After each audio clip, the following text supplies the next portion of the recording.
For the first 90% of our evolution, we ate diets containing less than a quarter teaspoon of salt a day, because for the first 90% of our evolution we ate mostly plants. We went millions of years without salt shakers, and so our bodies evolved into salt-conserving machines, which served us well until we discovered salt could be used to preserve foods.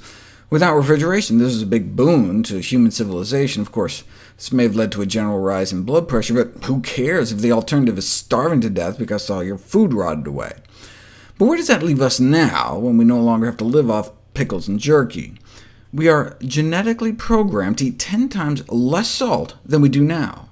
Even many low-salt diets can be considered high-salt diets. That's why it's critical to understand what the concept of normal is when it comes to salt. Having a normal salt intake can lead to a normal blood pressure, which can help us die from all the normal causes, like heart attacks and strokes.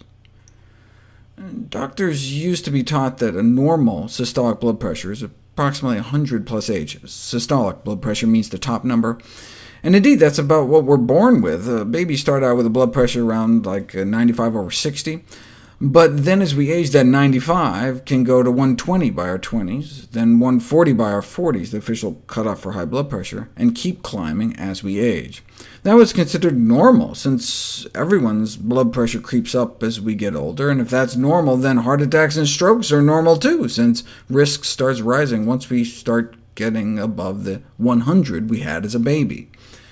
But if blood pressures over 100 are associated with disease, maybe they should be considered abnormal, perhaps caused by our abnormally high salt intake, 10 times more than what our bodies were designed to handle. Maybe if we just ate a natural amount of salt, our blood pressures naturally would not go up with age, and we'd be protected. Of course, to test that theory, you'd have to find a population in modern times that doesn't use salt or eat processed food or go out to eat. For that, you'd have to go deep into the Amazon rainforest. Meet the Yanomamo people, a no-salt culture, lowest salt intake ever reported, which is to say normal for our species salt intake. And so what happens to their blood pressure?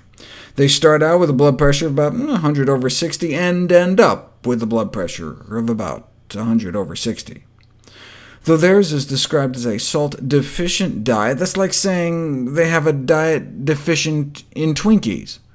They're the ones, it seems, eating normal salt intakes, apparently leading to truly normal blood pressures.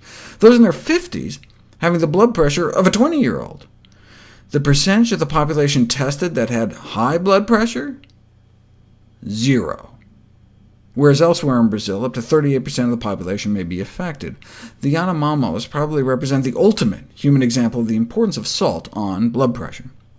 But look, it could have been other factors. They didn't drink alcohol, ate a high-fiber plant-based diet, lots of exercise, no obesity.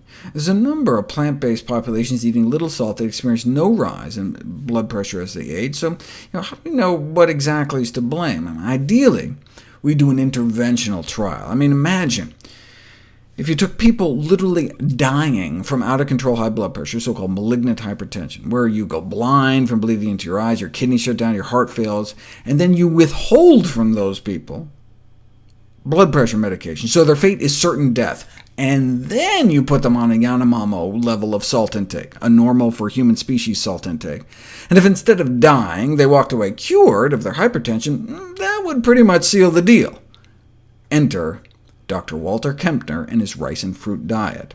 Patients coming in with blood pressures of 210/140, dropping down to 80/60. Now, the reason he could ethically withhold all modern blood pressure medications and treat with diet alone? The drugs hadn't been invented yet. This was back in the 1940s.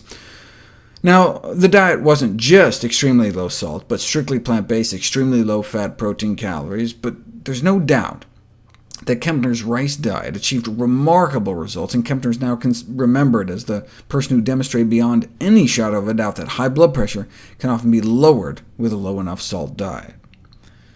40 years ago, it was acknowledged that the evidence is very good, if not conclusive, that a low enough reduction of salt in the diet would result in the prevention of essential hypertension, that rising of blood pressure as we age, and its disappearance is a major public health problem. It looks like we knew how to stop this 4 decades ago. In that time, how many people have died? Today, high blood pressure may wipe out 400,000 Americans every year, 1,000 unnecessary deaths every day.